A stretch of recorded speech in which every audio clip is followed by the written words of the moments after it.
Kahit na hindi ako komportable sa klase dahil si Arya na professor ko yung nairaos ko naman. Ramdam ko ang galit niya sa simple mga pasaring niya sa klase. Alam ko kasi na ako ang pinaparinggan niya. Tuwan-tuwa mga kaklase ko maliban sa akin. Friday ngayon at pupunta ako sa audition ng Cheerdance. Pagdating ko doon ay mahaba ang pila. Marami ang nagnanais na mapabilang at isa na ako doon. Frenny! Tawag sa akin ni G. Naglakad ako papunta sa kanila. Hi mga Frenny! Masayang bati ko sa kanila. Mabuti na ba't naisipan mong pumunta? Sabi ni Eliza sa akin. Mabutit sinabi sa akin ni Lovely.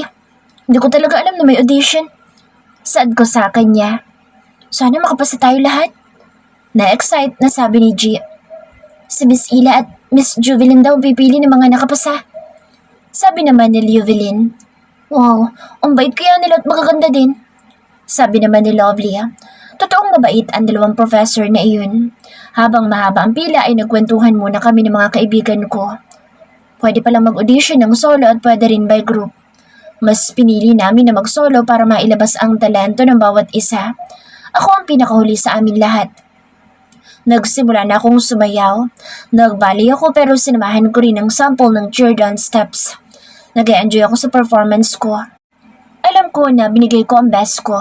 Nang matapos ako sumayaw at natanaw ko si Daryl na nakangiti habang nakatingin sa akin, pinigilan ko ang sarili ko na ngumiti sa kanyang pabalik.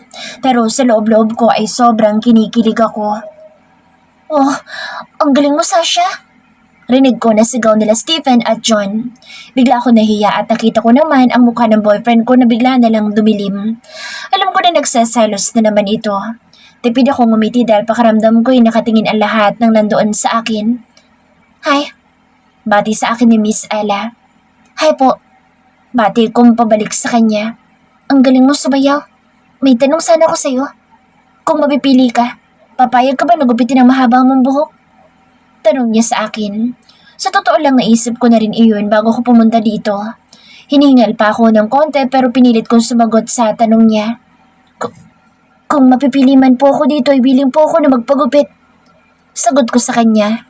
Pangarap ko ito at ayokong sayangin ang chance. Ang buhok ko'y hahaba pa ito pero itong opportunity na ito'y bihira lang. Ngumiti ito sa akin. Congratulations! You're in. Tanggap ka na. Masayang anunsyo ni Miss Ella. Thank you po! Umiiyak na sabi ko sa kanya. You deserve it. Sabi niya sa akin nang may ngiti sa labi. Nang lumingon ako sa kinatatayuan ni Manong, kanina'y wala na siya noon.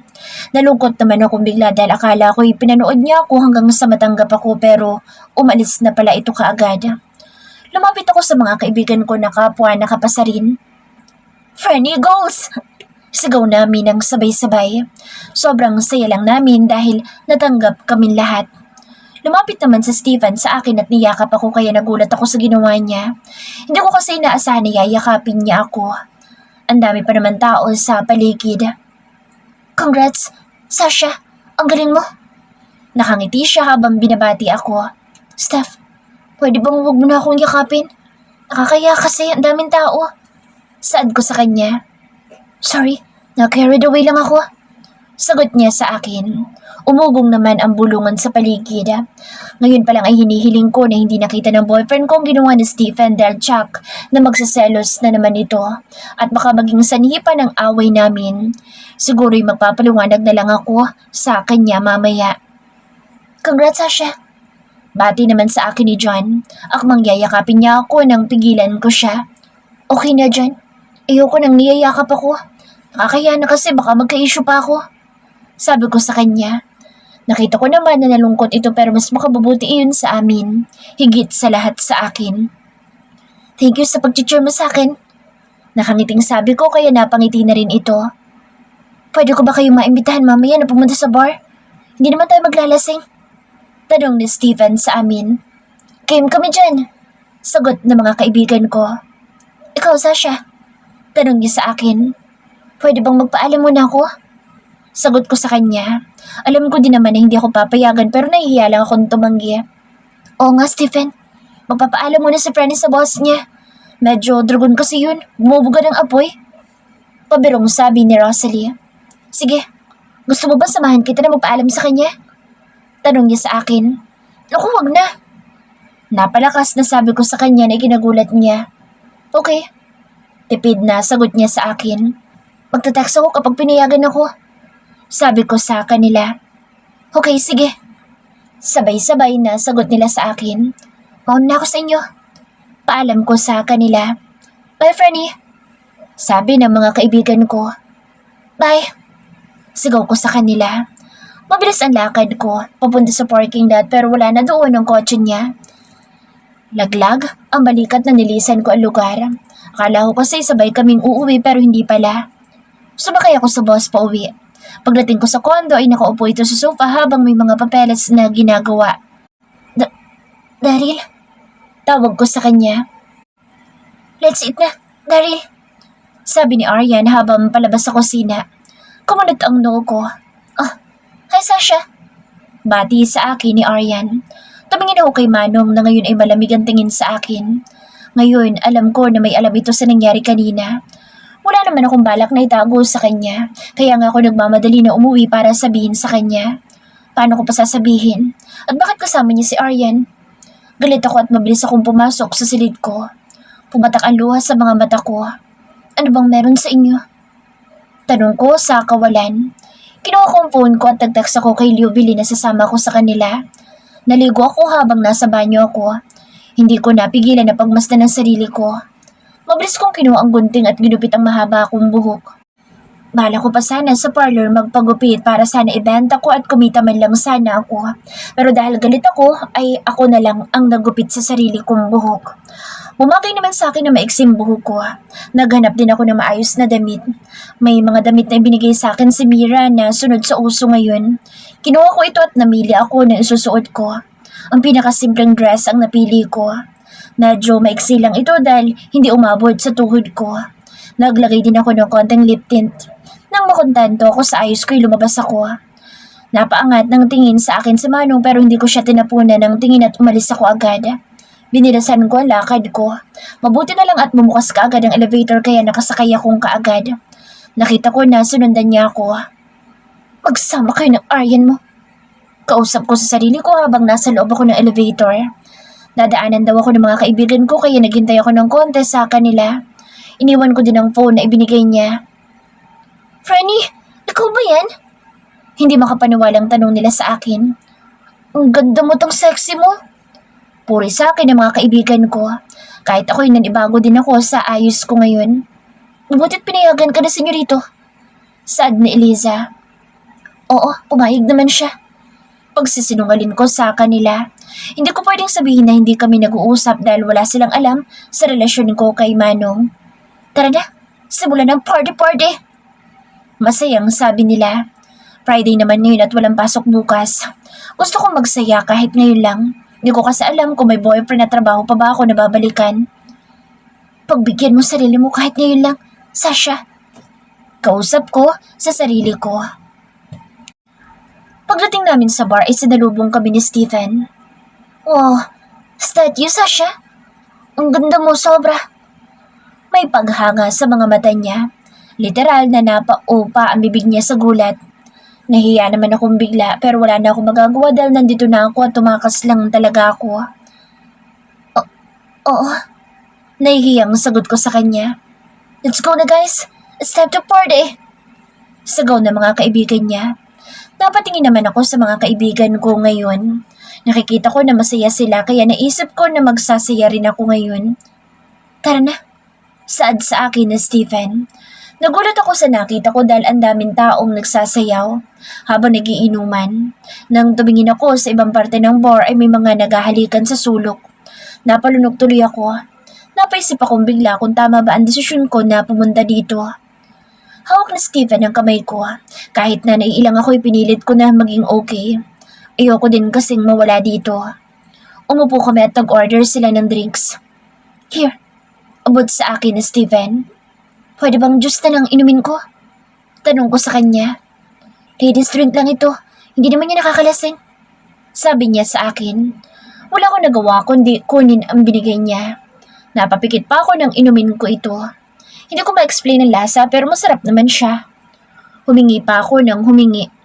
Kami na lang ni Stephen ang nasa table dahil nagsasayawan na mga kasama namin sa dance floor. Nakakaramdam na rin ako ng pagkahilo. Ay, pupuntahan lang ako. Just stay here. Huwag kang aalis. Paalala sa akin ni Stephen. Okay. Nakangiting sabi ko sa kanya. Nakita ko ang baso ni Stephen. Kinuha ko ito at bigla ko nalang ininom. Una kong nalasahan ang pait na humago din ng init sa lalamunan ko. Napapaindak ako sa tugtugin. Hindi ko na malaya na pumunta na pala ako sa gitna at nagsimulang sumayaw. Hey, Miss Pretty, wanna dance with me? Tanong sa akin ng isang lalaki. Sorry po, pero gusto ko mag-isa. Sagot ko sa kanya. Ang arte mo naman. Saad niya sa akin. Ewan ko sa'yo, kuya. Nakapikit na sabi ko. Hinawakan niya ako sa kamay. Bitawan mo nga ako, pangit! Sigaw ko sa kanya. Hard to get ka? Pero mas gusto ko.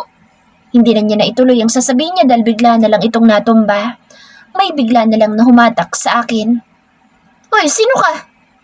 Tanong ko dito habang nakapikit ako dahil nahihilo na talaga ako. Hindi ito nagsasalita hanggang wala na akong marinig na ingay. Hudyat na nasa labas na kami ng bar. Nangidilat ko ang mata ko ay may lalaki nakatayo sa harap ko. Bakit? Kamukha mo si Manong? Lasing na tanong ko dito. Pero imposible pumunta yun dito. Kasi galit yun sa akin. Baka nga masaya na yun sa piling ni Aryan niya. Ang gwapo mo.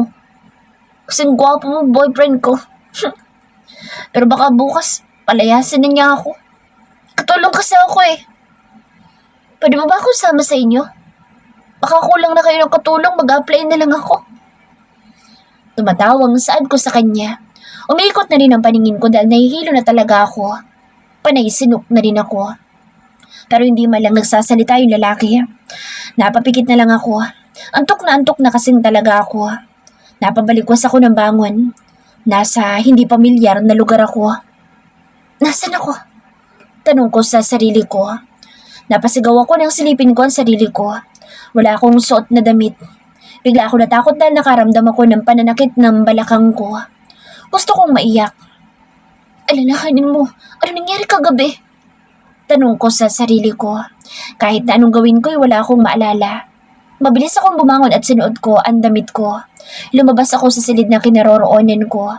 Nasa hotel pala ako. Kahit na masakit ang balakang ko, binilisan ko ang lakad ko. Pagdating ko sa kondo, nanginginig ang kamay ko na buksan ang pintuan. Ay, budaki! Gulat na bulalas ko na bigla na lang bumukas ang pintuan. Nakita ko kaagad ang madilim na aura ni Manong. Where have you been? Seryosong tanong niya sa akin. Anong pakialam mo? Matapang na sagot ko sa kanya. Anong pakialam ko? Ako ba tinatanong mo? Galit na saad niya sa akin. Hindi ko siya sinagot at pumasok na ako sa loob. Diretso sa kwarto ko. Mabilis akong pumasok sa banyo at naligo. Napasigaw ako dahil sa inis. Galit din ako sa sarili ko dahil hindi ko maalala kung sino ang nakasama ko kagabi. Ang tanga-tanga mo talaga, Sasha. Ano na lang sasabihin sa'yo? Ni Daryl. Kinuskus ko ang balat ko hanggang sa tumigil ako at umiyak ng umiyak. Hindi ko alam kung ilang oras akong nasa banyo. Inayos ko ang sarili ko. Paglabas ko sa kwarto ay nakaupo ito sa sofa habang matalim ang tingin sa akin. Saan ka galing? Tanong niya ulit sa akin. Sa bar. Sagot ko sa kanya. Sino kasama mo? Seryoso ang mukha niya habang tinatanong ako. Napalunok ako at hindi ko alam kung sasabihin ko ba sa kanya. Mga kaibigan ko. Let's see. Sino? Sigaw niya sa akin. Si Stephen. Sagot ko habang nakayuko. Hindi ko kayang salubungin ang mga mata niya. Akala ko magre-react ito pero walang kahit na anong salitan lumabas sa kanya. Nang iangat ko ang ulo ko ay nakita ko siyang papasok sa kwarto niya. Naiwan ako mag-isa sa sala. Hindi ko rin maiwasang maiyak ulit. Alam ko na galit siya. Wala akong lakas ng loob na kumprontahin siya tungkol sa nangyari kagabi. Kung bakit nandito si Aryan. Dahil kahit ako'y nakagawa din ng kasalanan sa kanya. Paano ko ba malalaman kung sinong kasama ko kagabi? Kung wala naman akong matandaan o maalala. Pumasok ako sa kwarto ko. Nakita ko ang damit na sinuot ko kagabi. Wala, sa sariling inamoy ko ito. Bakit kasangamoy ito ni Manong? Pero imposible naman na siya yun. Saad ko sa sarili ko. Inamoy ko ulit ito pero katulad talaga ng pabango niya. Siguro'y kaamoy lang niya. Sana'y siya na lang ang kasama ko kagabi. Kung hindi siya ang kasama ko ay pandidirihan ko ang sarili ko. Alam ko din na hindi niya ako mapapatawad. Sabado ngayon at walang pasok pero hinihiling ko na lang na lumabas siya para ako na lang mag-isa dito. Bala ko maglinis ngayon kahit na masakit ang katawan ko. Una kong nilinisan ang kusina. Sumunod ang living room. Pumasok ako sa kwarto niya nang hindi ko makatok. Hindi ka ba marunong kumatok? Galit na tanong niya sa akin. Bakit naman ako kakatok? Ikaw lang naman ang nandito. Bakit may iba ka pa bang kasama dito? Wala sa sariling sagot ko sa kanya. Ang galing mo sumagot. Supladong saad niya. Hindi ko siya pinansin at naglinis na lang ako. Bago ligo ito kaya nakatapis lang siya ng towel. Hindi ako makapag-focus sa paglilinis dahil nakikita ko ang bumubukol sa harapan niya. Umayos ka, Sasha. Saway ko sa sarili. Wala ka bang balak na magbihis? Inis na tanong ko sa kanya dahil hindi na talaga ako komportable. Inuutusan mo ba ako? Wala kang pakialam kung magubad pa ako dito dahil kwarto ko to. Sabi niya, sabay tanggal ng towel. Nakakainis ka! Sigaw ko sa kanya habang mabilis na tumakbong palabas. Alalahanin mo, galit ka sa kanya. Siguro inaasar ka lang niya. Kumbinsi ko sa sarili ko. Hindi na akong bumalik doon at nag-ayos na lang ako ng mga damit na lalaban ko. Magtatrabaho ako dahil katulong niya ako at hindi na ako sigurado kung in a relationship pa ba kami. Sa ngayon hindi na muna kami bati. Magpapatulong ako sa mga kaibigan ko baka nakita nila ang kasama ko kagabi. Hahanapin ko ang lalaki na iyon. Mula ngayon hindi ko nasusubukang uminom ng alak. Hindi maganda ang nagiging resulta sa akin.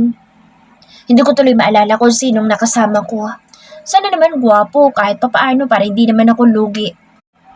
Sigurado ka ba na hindi yun ang nalugi sa'yo? Kontra na naman ng isang parte ng utak ko. Wala kang pake. Parang sira na sagot ko dito. Napahawak tuloy ako sa bato ko dahil sumakit bigla sa mga kalokohan ko. Palagi na kasing kaming nag-aaway ng sarili ko. Daryl Spilvey. I'm so happy na nakapasa siya. Hindi ko pwede ipakita na masaya ako o i-cheer ang pangalan niya. Nadala na naman ako ng emosyon ko. Nang grapata ay kayang isigaw ang pangalan niya. Nakatanaw lang ako sa malayo. Masaya ako dahil natanggap siya. She deserved it.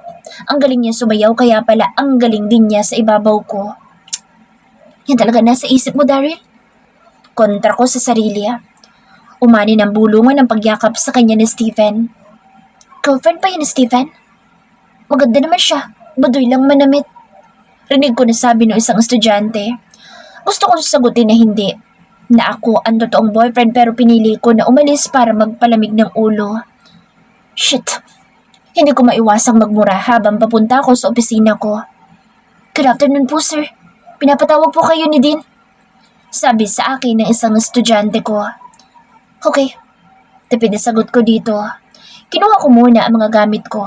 Naglakad ako papunta sa office ng Dean. Good afternoon, sir. Bati ko sa Dean. Good afternoon, Mr. Robles. Pinatawag kita para ipaalam sa iyo na kayo ni Miss Aryan ang magiging in charge sa ating upcoming event. Saad nito sa akin. Wala po bang ibang pwede maging in charge?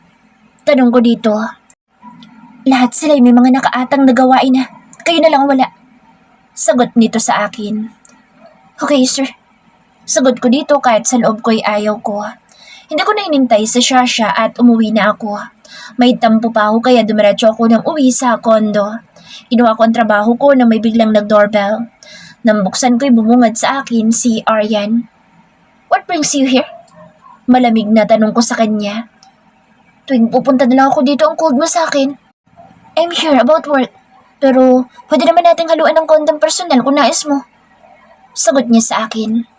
I already have a girlfriend and I love her so much. Kaya kung pwede wag mo akong guluhin. You're here for work kaya yun ang dapat natin gawin. Seryosong sabi ko sa kanya. Okay, fine. Walang ganang sagot dito sa akin. Ayusin ko lang ang food na dala ko. Sabi niya. Ako naman ay nagpatuloy sa mga lessons ko. Saktong labas ni Aryan sa kusina ang mismong pagdating ni Manang. Nakita ko ang inis sa mga mata niya. Pumasok ito sa silid niya at alam ko na galit ito. Hindi ako mapakali. You better go now, Aryan. Sabi ko sa kanya. Pero hindi pa tayo nagsisimula. Sa banday na lang natin gawin. Sabi ko sa kanya. Nagulat ako nang lumabas ang girlfriend ko sa kwarto niya. Ang sexy at sobrang ganda niya. Ginupitan na niya ang mahabang buhok niya. Napatulala ako at hindi nakapag-react kaagad. Nang matauhan ako, hinabol ko siya. Tom, saan ka pupunta? Tanong ko kahit na alam ko na hindi niya ako narinig. Pumasok ako ulit sa kondo ko. Umuwi ka na, Aryan. Utos ko sa kanya. Mukhang may lakad ang girlfriend mo. Nakangising saan niya. Shut up! Sigaw ko sa kanya. Leave! Seryosong sabi ko. Mabilis itong lumabas sa kondo ko. Napahilamos ako sa mukha ko. Shit! Tinatawagan ko siya pero hindi niya sinasagot. Please answer your phone. Naiinis na sabi ko. Binuksan ko ang kwarto niya at doon ko nakita ang phone niya sa kama niya. Binuksan ko ito at binasa ko ang mga messages. Franny, daanan ka namin dyan. Sa bar na lang daw tayo magkita, sabi ni Papa Stephen. Basa ko doon sa mensahe ng kaibigan niya. Magbabar pala sila at kasama pa ang Stephen na iyon. Mabilis kong tinawagan si Luke. Hey bro, napatawag ka? Tanong niya sa akin. Call your cousin now. Itanong mo ko saan bar sila pumunta. Kasama niyang girlfriend ko. Humandayan sa akin kapag may nangyaring hindi maganda sa babe ko. Sad ko sa kanya. Relax, prof. Tatawagan ko na. Sabi niya bago niya ibaba ang tawag. Umilaw ang phone ko at nag-text na si Luke. Thanks bro. Sagot ko sa mensahe niya. Nagpalit ako ng damit at nagmaneho papunta sa bar na sinasabi niya. Pagpasok ko'y hinanap ko kaagad dito. Uminit ang ulo ko na may lalaking pilit na hinihilang girlfriend ko. Nilapitan ko ito at sinuntok. Nakasombrelo ako kaya hindi niya ako makilala. Hinila ko itong palabas ng bar. Alam mo, ang gwapo mo. Gwapo mo boyfriend ko. Lasing na sabi niya sa akin. Hindi ko naman maiwasang hindi mapangiti. Kaya may naisip akong kalokohan. Binuhat ko siya papunta sa kotse. Nagpadala ko ng text message sa kaibigan niya. Franny, nauna akong umuwi. Hindi kami dumiretso sa kondo. Dinala ko siya sa hotel. Nakauwi na ba tayo? Tanong niya sa akin. Ang ganda niya kahit na wala siyang makeup. Bagay sa kanya ang suot niya. Litaw na litaw ang hubog ng katawan niya. Hindi ako nakainom pero nag-iinit ang pakiramdam ko. Bakit ang init dito? Biglang sabi niya. Tom, paano na lang kung hindi akong kasama mo? Saad ko sa kanya dahil nagubad ito. Shhh! Ingay mo! Pinapatahimik niya ako. Lumapit ito sa akin at niyakap ako. Alam mo, kamukha mo talaga si Daryl. Sabi niya. Paano mo nasabi? Tanong ko sa kanya. Kasi ang gwapo mo. Ang bango mo rin. Kaya lang nagtatampo ko sa kanya. Hindi niya ako binati. Nakapasa ako sa audition pero mas kasama pa niya yung ex niya. Sa tingin ko mahal pa niya yun eh. Naiiyak na sabi niya. Nakaramdam ako ng guilt sa mga sinabi niya. Binuhat ko siya at umupo ako sa kama habang nasa kandungan ko siya. Babe, listen to me. Wala na akong ibang mahal kundi ikaw lang. Sorry kung pakiramdam mo hindi kita mahal. Kausap ko sa kanya kahit hindi ko alam kung maalala ba niya ito bukas. Pati boses mo pareho sa Daryl ko. Nakapikit na sabi nito. Kasi ako naman ang Daryl mo. I love you. Sagot ko sa kanya. Hindi ko na siya binigyan ng pagkakataon na sumagot dahil inangkin ko na ang labi niya. Nagiging agresibo ng halik namin sa isa't isa. Itinulak niya akong payaga at siya naman ang nagbukas ng suot kong pants. Siya na rin ang nagubad ng suot kong damit. Iba palang epekto ng alak sa kanya. Pasalamat na lang ako dahil ako ang kasama niya dahil kung hindi, ay baka may magawa akong masama. At ng mga oras ngang iyon ay inangkin ko siya. Hindi lang 2, kundi inabot kami ng 5 rounds. Nakatulog na ito kaya tumigil na rin ako. I love you, babe. Bulong ko sa kanya bago ko siya niyakap at natulog na rin ako. Nagising ako kinabukasan at hinintay ko muna siyang magising bago ko lumabas sa hotel. Ang totoo, magkasunod lang kaming nakauwi pero syempre, nagpanggap ako na walang alam. Pero parang ako pang nahirapan dahil nagiging palaban na siya. Mukhang ako pa ang manunuyo ngayon. Alam ko na napapaisip na ito ngayon kung sino ang kasama niya kagabi. Wala pa akong balak na sabihin sa kanya. Paglabas ko sa kwarto ay wala na ito sa loob ng kondo kaya nataranta ako. Mabilis ako lumabas sa lobby at nagtanong sa security. Good morning po kuya. Nakita niyo po ba na umalis si Sasha? Good morning prof. Si Sasha po ba? Nasa laundry area po siya kanina pa kasama po si Sir Stephen. Sagot niya sa akin. Sige po, salamat po. Mabait si kuya at kilala niya si Sasha kaya hindi ako nag-aalangan na magtanong sa kanya. Dumiretso ako sa laundry area at nakita ko itong nakikipag-usap kay Stephen. Inatake na naman ako ng selos. Umanda ka talaga sa akin, Manang. Mukhang kulang pa ang parusa mo kagabi kaya gusto mo pandagdagan ko.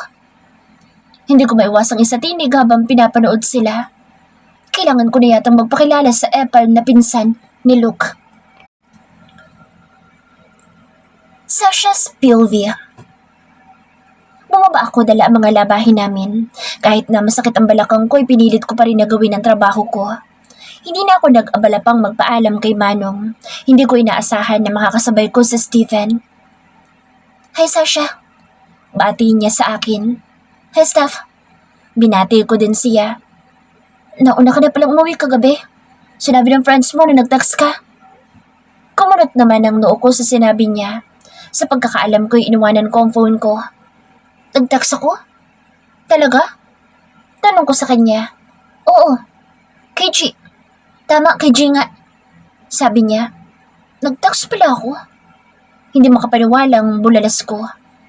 Lasing ka na yata kagabi kaya hindi mo naalala na nag-text ka. Natatawang saan niya sa akin. Oo.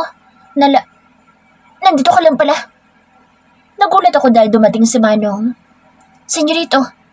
Tawag ko sa kanya. Nakita ko na ang pagtataka sa mukha ni Stephen. Kuya Daryl. Tawag sa kanya ni Stephen. Don't call me kuya. Hindi tayo magkapatid. Direct ang sabi ni Manong kay Stephen. You're still my kuya. Lahat ng kaibigan ni Kuya Luke, kuya ko na rin. Balo walang sagot sa kanya ni Stephen. Kilala mo si Kuya Luke? Tanong ko kay Stephen. He's my cousin. Sagot niya sa akin. Hindi ka pa ba tapos yan? Supradong tanong sa akin ni Manong. Kakarating ko lang kaya malamang hindi pa. Pabalang na sagot ko sa kanya. Magkakilala kayo? Tanong ni Stephen. Ay miss boss. Siya ang boss ko. Inunahan ko na siya baka kasi iba pang masabi niya. Ikaw palang boss niya, kuya? Natutuwang tanong ni Stephen. Tutulungan na kita para matapos ka na agad. Nakasimangot na sabi niya. Ako na, bumalik ka na doon sa unit mo. Sabi ko sa kanya. Asik niya sa akin. Dahil konti lang ang labahan ay mabilis ko lang naman itong natapos. Si Manong ay nakaupo lang at matalim ang tingin sa amin ni Stephen. Sa tingin ko ay mayroong magpapaliwanag sa akin mamaya. Malakas ang kutob ko na siya ang nagsundo sa akin ng kagabi. Stephen, mauna na kami sa'yo ha. Paalam ko dito. Okay, Sasha. See you on Monday. Nakangiting sagot niya sa akin. Ngumiti na lang ako. Stop smiling. Saway niya sa akin. Usama ba nang ngumiti? Sagot ko sa kanya. Oo, lalo na sa ibang lalaki. Sagot niya sa akin. Tigilan mo nga ako. May kailangan ka ipaliwanag sa akin. Sabi ko sa kanya. What are you talking about? Maang-maangan niyang tanong sa akin. Huwag mo akong talking about. Naiinis na sabi ko sa kanya. Nakarating kami sa kondo niya. Pagpasok namin ay nilingon ko siya at tiningnan ng masama. Bakit ganyan ka makatingin? Dapat nga ako pang magalit sa'yo. Ipinakilala mo kong boss. Inis na sabi niya sa akin. Huminga muna ako ng malalim bago nagsalita. Ano naman gusto mong sabihin ko na boyfriend kita? Pasalamat ka't inalagaan ko ang pangalan mo. Kahit na lagi mo akong kinakain na hindi kita ipapahamak. Ako nga itong kawawa sa ating dalawa. Naiinis na sabi ko sa kanya. Sakto na uminom ito ng tubig kaya naibugan niya sa mukha ko. Daryl! Sigaw ko sa kanya. Babe, tawag niya sa akin. Pigpin mo mukha mo. Umamin ka nga sa akin. Ikaw bang sumundo sa akin kagabi? Tanong ko sa kanya. Nakita kong napalunok ito. Alam mo bang na-stress ako kakaisip ko sino kasama ko kagabi? Sira ulo kang talaga. Galit na talaga ako ngayon. Naaalala mo na? Tanong niya sa akin. Hindi, namoy kita sa damit ko. Ang bango mo kasi. Wala sa sariling sabi ko. Kaya palang sakit ng katawan ko at balakang ko. Sana sinabi mo, nakakainis ka. Nakita kong ngumiti ito. Anong ngiti yan? Galit na tanong ko sa kanya kasi mukhang tuwan-tuwa siya. Ang bald mo kasi kagabi, babe. Nakangising sabi niya. Nanlakamat ako sa sinabi niya. Talaga? Hindi makapaniwalang tanong ko sa kanya. But I love it. Natutuwang sabi niya.